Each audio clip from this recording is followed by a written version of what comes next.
Thanks, everybody. You all can hear me okay? Super. So in case you're wondering, the extra R at the end of think tank in front of my title, that stands for really jet lagged. So if I'm a little slow today, that's why. It gives me great pleasure to introduce our two panelists today. Our first is Jeanie Chan, senior energy modeler and planner from AECOM, as well as Sarah Keys, the CEO from ESG Global Advisors. We only have 40 minutes today, so we'll get right to it. If there are questions, preferably save them to the end, but if you're really, really, really needing to ask that question, feel free to just raise a hand and we'll come to you. So I thought it might make sense to start with some introductory remarks, and I'd ask both Sarah and Jeanie just to give some background on your position, what you do and how does it relate to ESG? Sure. Does this work? Okay. Hi, everyone. So I'm a senior energy modeler, and as the name implies, my focus is on energy. And because of ESG trends lately, my work has been expanding to operational carbon as well. So what is operational carbon? So that is kind of any kind of emissions generated from building operation. So from heating the building or lights, equipment, etc. For context. How does this relate to kind of emissions in general? Buildings make up 12% of Canada's total emissions. And from that, buildings, operational carbon makes up 85% of that. So it is, a significant chunk and definitely something we can improve upon. I think that's me. All right, well, you heard from me this morning, so I won't repeat myself in terms of what I do. But the connection for this particular panel, it's been really interesting. So, our firm's been around since 2019. I've been supporting companies and investors, and in the real estate space, investors in real estate, as well as the owner-operators of the buildings, both commercial and residential real estate, I should mention. And what we've really seen, and you've heard it as a recurring theme, I think, in all of the panel discussions to date, is the need for better data collection, more accuracy, reliability, and as noted by our opening remarks, some of the talent shortages when it comes to actually having ESG skills to do this. And technology, I think, is increasingly playing a critical role, and I'll actually highlight in one particular area, which is for smaller, medium-sized enterprises, of which there are many across Canada. So as we see the regulations that I was on the panel discussing this morning, particularly around that new reporting requirements, both that the providers of capital to commercial real estate are under and those actually operating and owning those buildings, we really see that technology has become a bit of a hopeful silver bullet in fulfilling some of these data collection challenges and reporting challenges. So I'm happy to speak to the different frameworks and tools. And even as a consultant ourselves, doing a lot of reporting work with our clients, we're even looking at how to utilize some of these technology platforms, tools to help us better improve our efficiency and productivity to make a greater impact by working with more clients. Thank you. Turning to the analysis of the capture of ESG information, I'm curious, what tools are you using to capture the data? So what technologies, what software? And then I guess a subsequent question would be, what technologies are on the horizon that are really of interest to you? And if they're not out there, in a perfect world, what would your best technology be?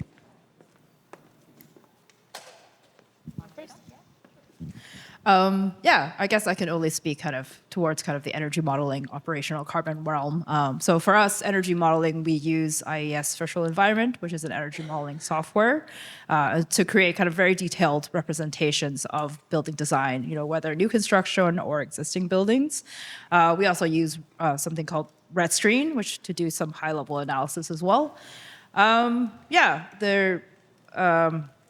the process is that, we collect data from the building designers to see how the building's going to be built, what's the mechanical design, architectural design, electrical design, and we try to make a representation of that so that we can, make a model and test out different options to see where they can save, energy and also carbon. For existing buildings, we sometimes will collect that data, through energy audits and incorporate that into the building model as well. In terms of kind of what's lacking, I think we need kind of tools to kind of better automate that process of like getting that design information into the models, and also, yeah, trying to kind of automate kind of the whole process of looking at different design scenarios, so that we can provide the data that clients need to make meaningful decisions about how to decarbonize their buildings. Yeah, so I would say predominantly the tools that we're coming across are related to reporting. And it has been interesting because in the absence of having those global standards we've been speaking about throughout the day-to-day, none of the software platforms have really been able to design something that is sufficiently robust but applies to all industries because you just didn't have harmonized global standards. Now, with the publishing of the ISSB standards in just June of this year, all of a sudden I see this huge increase in particularly, I would say, the technology side of things are SaaS platform models. So software as a service, helping organizations get their heads around the data collection, accountability, auditability, and reporting. Now, every platform, I think to your point and your question, Jason, I think many of them are actually seeking to solve the wrong problem. And this is, from my perspective, an overemphasis on reporting in the capital markets, right? So as an accountant, I mentioned it earlier, coming to me and asking me for an ESG report is like going to an accountant as an entrepreneur and asking for financial statements, right? You actually only get financial statements if you have a business model and a strategy and you have transactions and you're successful, and there comes the financial statements. So to draw the same parallel in the ESG reporting realm, I see a lot of software solutions focusing on the output of the report. But what most organizations actually need is data for decision making so they can actually achieve their targets, right? By the time it gets into a report, we're talking historical information.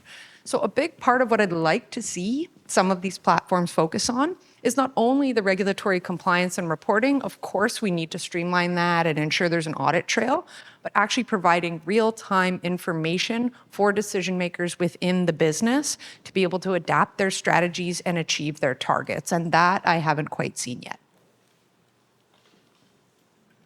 That's really interesting. In your opinion, do you think real-time reporting is on the horizon, or are we still ways away?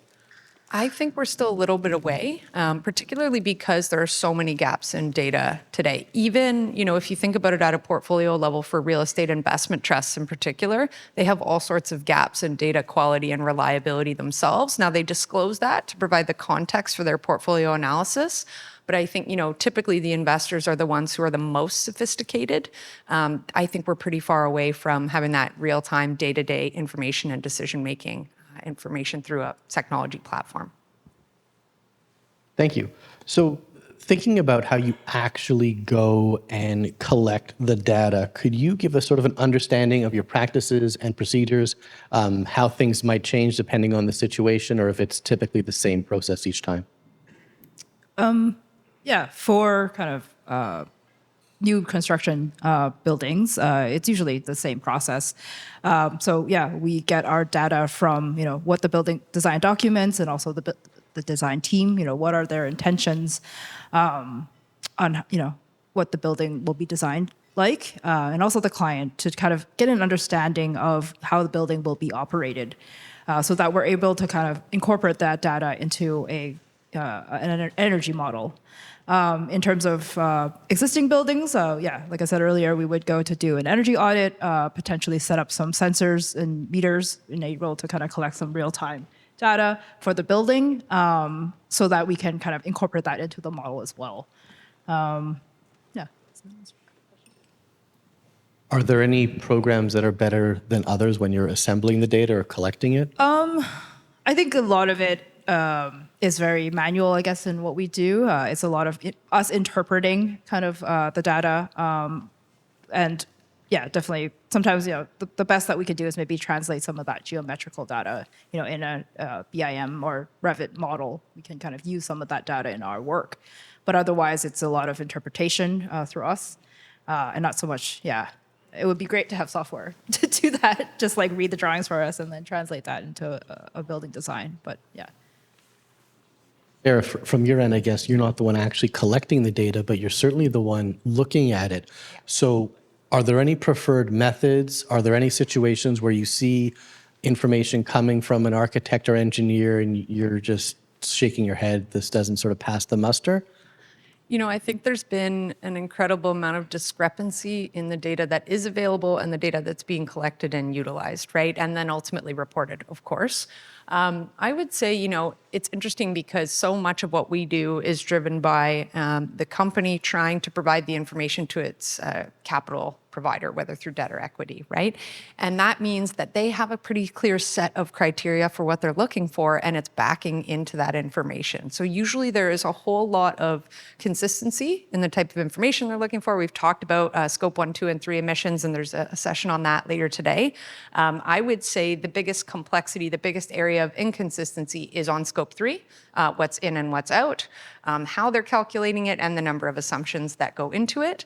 But in particular, as I said, with the investors, I think the fact that technology platforms are being utilized also to estimate data and information. So, for example, investors for a long time have been seeking information from real estate companies on things like mitigation and adaptation, right? So we've talked kind of about both sides of physical risk. We heard just before lunch in terms of the rising physical risks.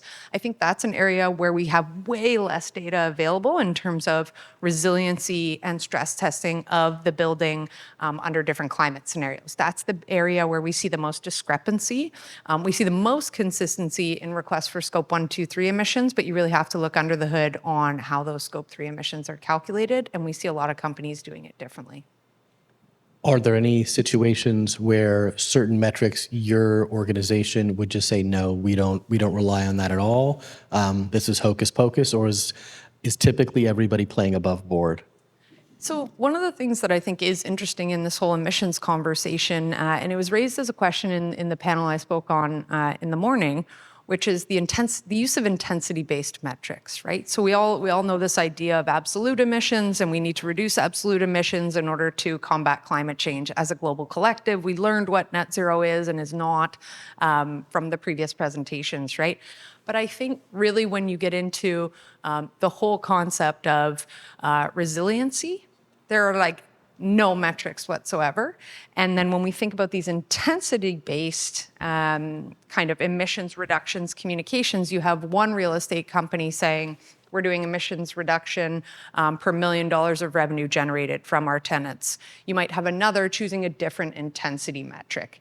I think when we get into the intensity metrics is where you have less comparability, and that's where it becomes a little bit challenging to discern how well are we making progress toward the ultimate outcome, the ultimate objective of reducing absolute emissions, right? So I do think the level of subjectivity allowed right now in the setting of those intensity-based targets is a little bit of an issue.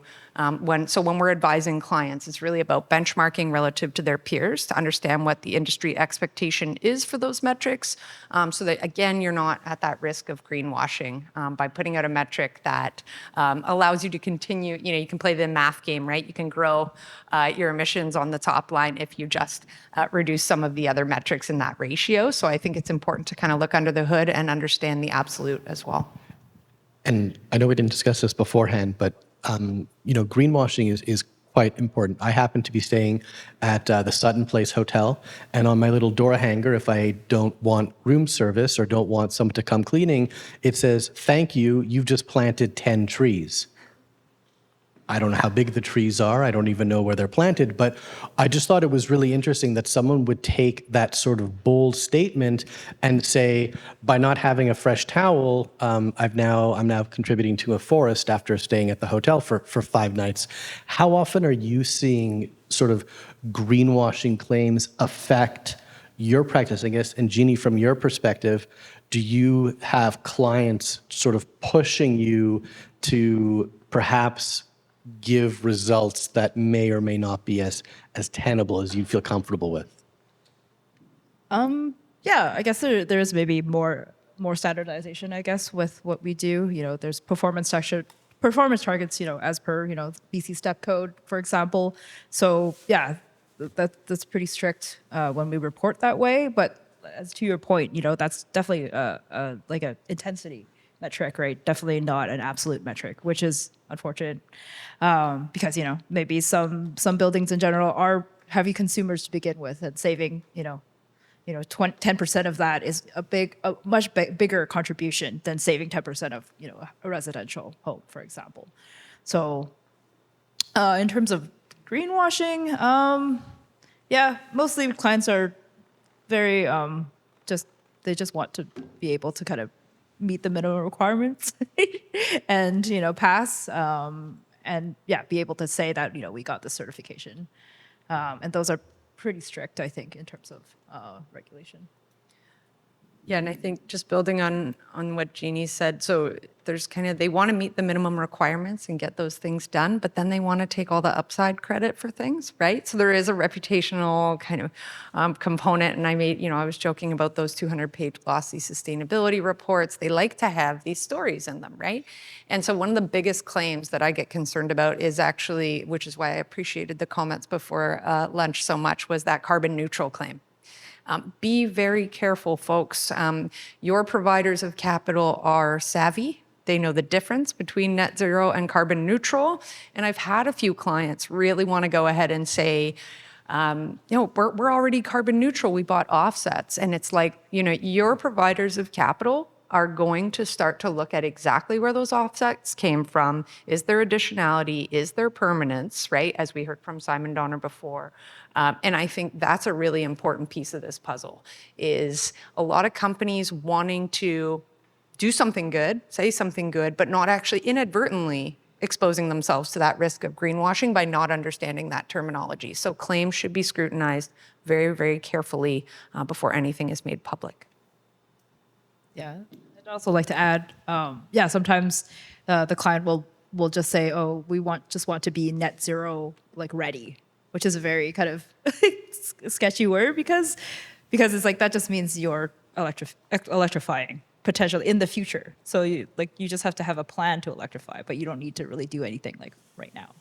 So yeah, that's also a little bit deceiving, I think, to say that you're net zero, but net zero ready. Yeah, it's certainly an issue.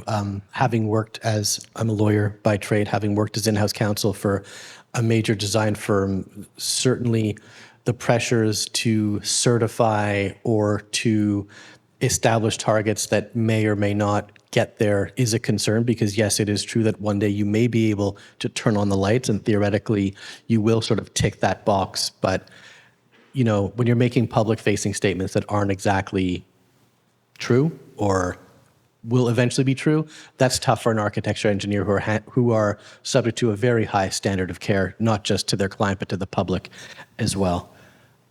Talking about going back to collection of information, have you discovered over the course of your practice any tips, any opportunities to expedite the collection of data, any opportunities to really test that data a little more vigorously than one might expect? Things of that nature?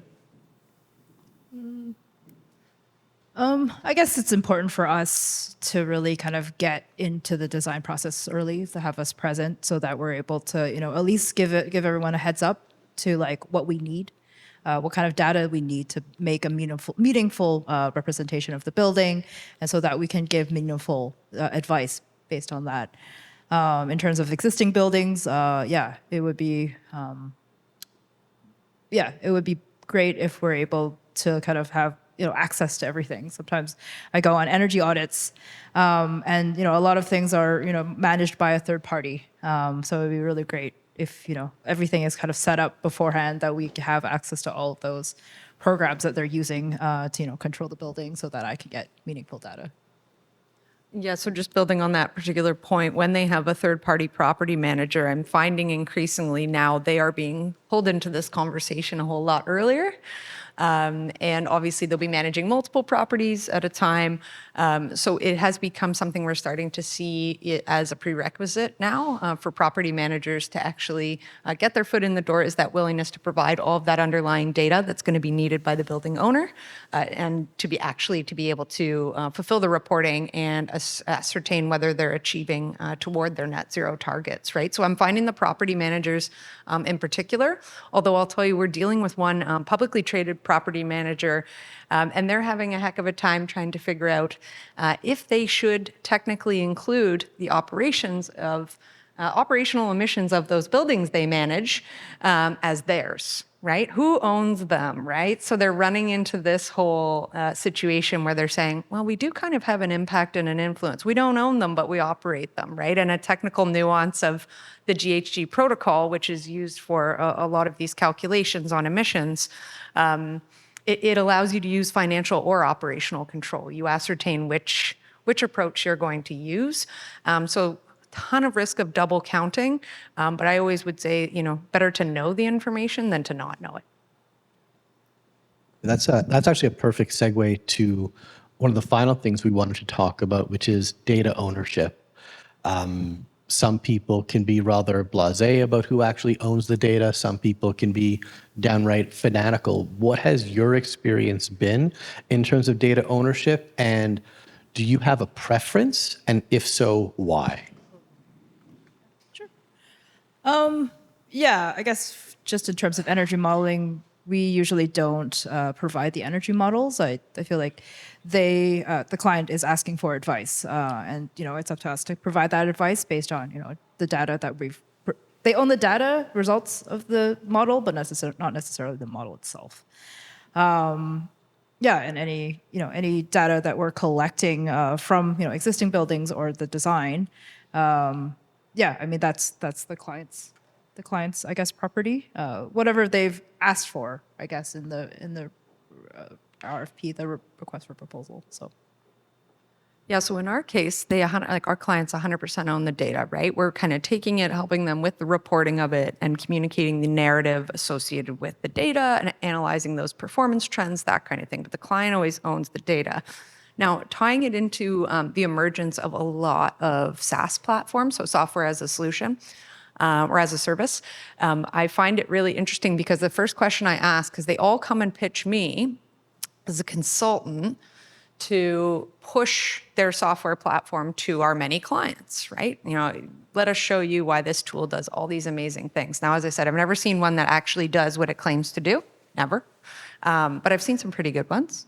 But my number one question is, well, who owns the data? So if customers are uploading that information, are you owning the data or do they retain ownership of the data? I think this is a really important thing for anyone considering a software solution, is actually to ask that very question, simply because if you put yourself in the shoes of the platform, if they are owning the data, they're going to be selling that data to other people, likely your investors, potentially for benchmarking to peers. I think it's a really important question to ask up front. My recommendation is for the organization to own their own data.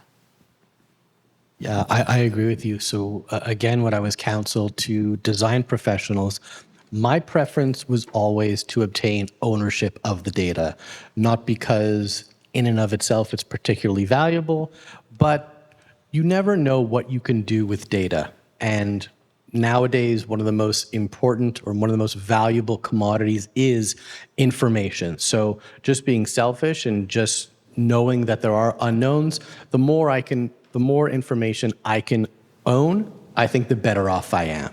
If I can't get ownership of the data, I at least want to get a license to the data. So that gives me the ability to use the data, manipulate the data, and study the data for my own purposes.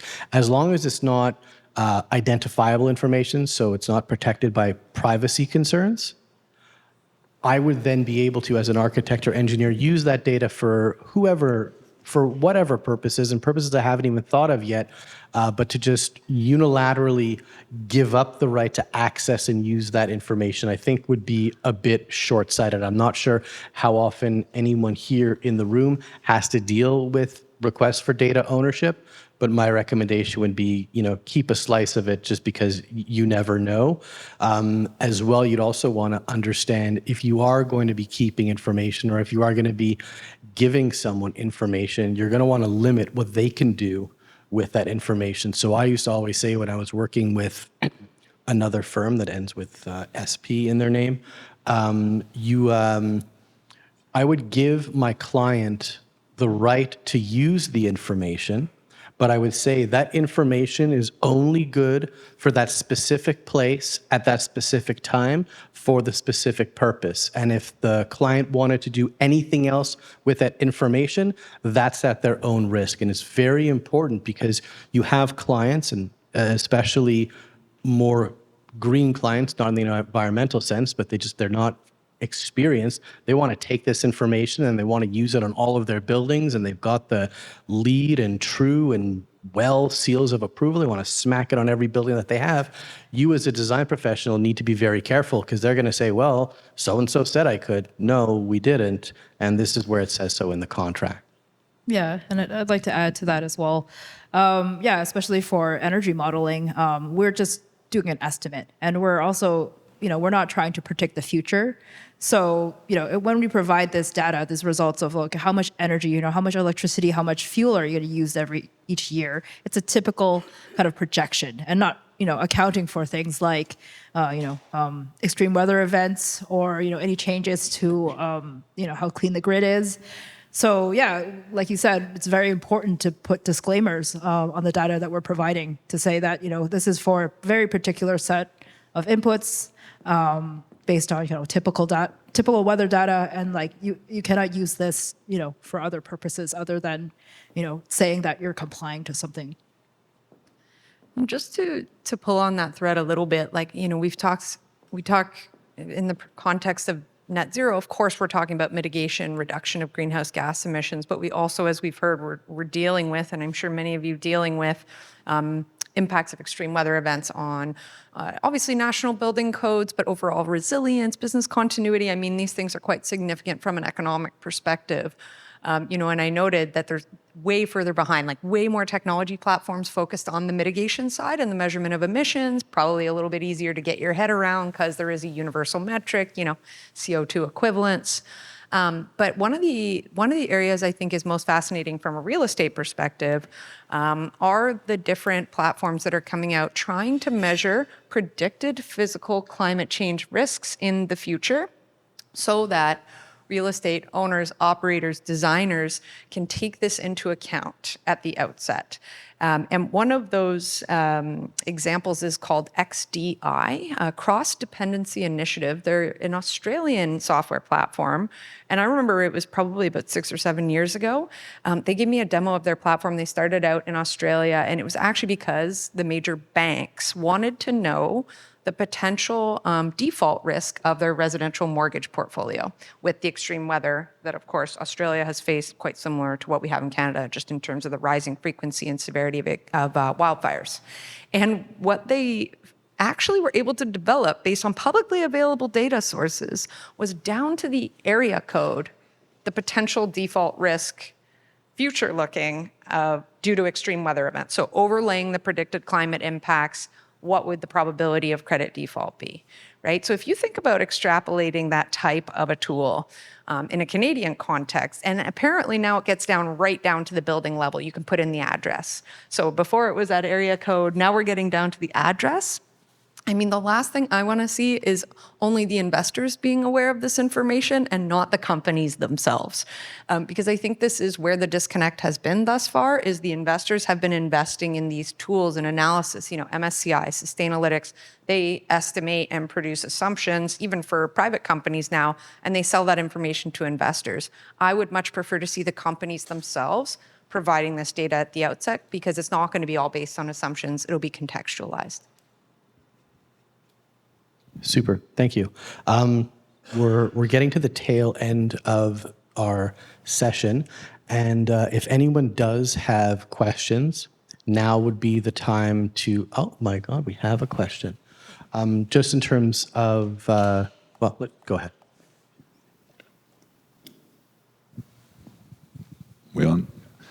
You mentioned BIM, or that there's some value maybe in BIM for the energy modeling side. Maybe a question for both of you.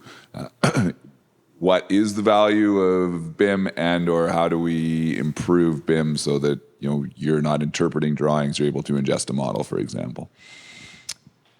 Thanks for your question. Yeah, I guess it would be ideal if we could just use, the the BIM model, the Revit model, and just use that to do energy modeling. But the issue is that those models were created with a different intention in mind. You're trying to put all the details of the building design in that model, mechanical design, envelope design, electrical design. So it's made for a very different purpose than energy modeling. Whereas an energy model needs to be a very simple, airtight geometry. So, it would be great, if there was some, software or kind of a software that was very effective in translating, that kind of model into our model, or if there was someone who would make that model to begin with in BIM, so that we can just use it. Do you think there's room to incorporate energy modeling and energy life cycle history as you increase the level of the LOD? So the more detail in a BIM model, the more complicated it gets. And so correct me if I'm wrong, I'm just a dumb lawyer. But if as you increase the detail of your design, your BIM level goes up, correct? And so if you're, let's say, at level of design 300, that's quite standard. But once you're getting into 500, you're really looking at the life cycle of the building. Could you not ostensibly integrate energy modeling if the two softwares were compatible? Oh. Yeah. I think what I heard was not fit for purpose, right? So we're having a gap in the BIM model, we have a gap between the ceiling and the envelope, which messes up all of her models. I think, did I kind of capture that correctly? Yeah. So it's like actually the more detail in that BIM model, the worse it is for us. So it's not. Yeah, we really need a very kind of simple model to do energy modeling. That's why you do what you do and I do what I do. Okay. Do we have any other questions? Sir? Hello. Are you all seeing adoption of AI into predicting of how a building would use energy or energy consumption over the life of its existence? Or predicting the energy consumption? I haven't seen any examples of this yet. I think mostly in building controls, like building operation systems, operating HVAC systems. I've seen some kind of software out there where they're using machine learning, which is basically AI, maybe a more kind of lower form of AI, to kind of look at all the data and be able to kind of predict kind of what the operation will be and how to adjust the control of HVAC systems. So I've seen it in that regard. On my end, no, I have not seen anything.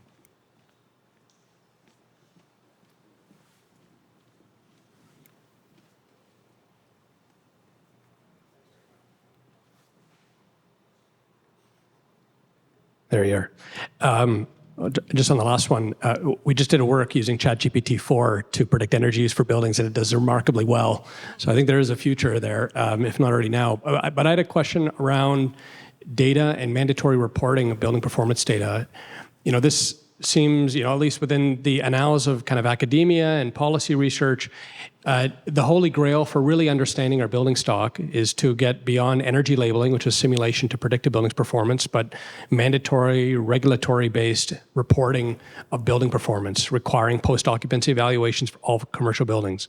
No single country or province, state has really cracked this, and is often debated, is this just a holy grail, politically unobtainable, and therefore we must find another way to achieve our ESG goals, or is it really fundamentally required if we're going to really achieve any of these carbon reduction targets? I'd be curious to hear your perspective on where you think that question should still go. So my gut feel is that actually in this space, I think folks would be appreciative of having clarity in a regulation like that, because I do think that's the natural direction of travel, right? From a transparency perspective, and actually to be able to use this data in a meaningful way to also then inform future performance, right? There's so much information that needs to be gathered. I would think, yes, that is the direction of travel. That would be a useful tool. Do you see your clients agreeing to it? Absolutely not. Okay, because that would be my experience too. I can't see anyone sort of raising their hand and say, yes, pick me first. I'd love to be the guinea pig. But that is quite aspirational. So Holy Grail is a good way to describe it. Any other questions? Oh, great.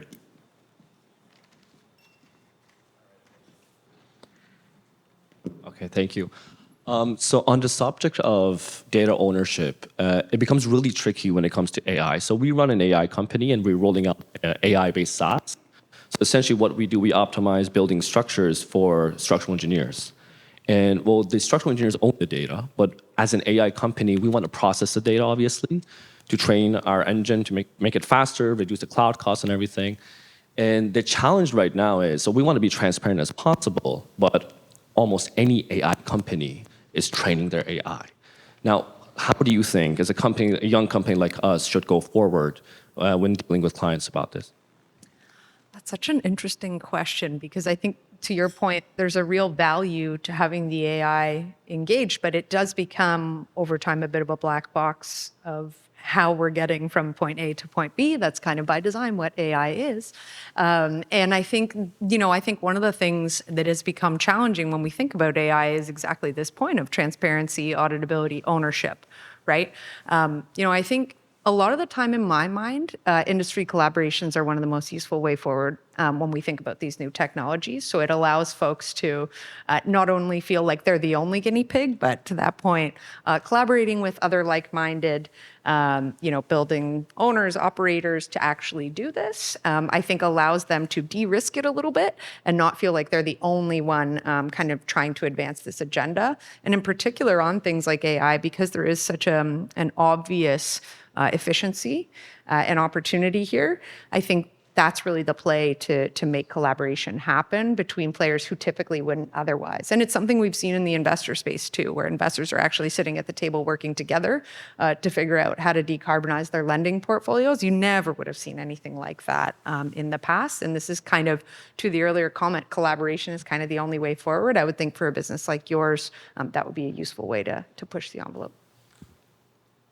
From a legal perspective, if I was talking to you, I would say that you're presuming that whatever you're doing with your AI is proprietary. You have some secret sauce. Then my recommendation to you would be to hold on to that secret sauce for as long as possible. So the analogy that I used to give was, it's okay to explain what the ingredients, I use the analogy of a pasta maker. So you can talk about the ingredients of the pasta and you can talk about the finished pasta after it comes out of the machine, but the actual pasta maker, how you make it, that is yours and that should stay in a black box for as long as possible because that's your competitive advantage. And what you certainly would want to make sure is that anyone who gets into business with you cannot reverse engineer your secret sauce. So they can't look at your fettuccine Alfredo and say, aha, the secret is pesto. It isn't, but if it were, that's what you want to be mindful of, certainly. And then you also want to make sure that you keep all of your background IP, any foreground IP, things that come after. So the pasta, you can license, you can sub-license, you can use it for however you see fit, but never give up the golden goose because then you're goosed. Well, I think that brings us to the end of our program. Thank you all very much for your great questions and your rapt attention. If there are any further questions, don't hesitate in stopping us in the hall. Thanks very much.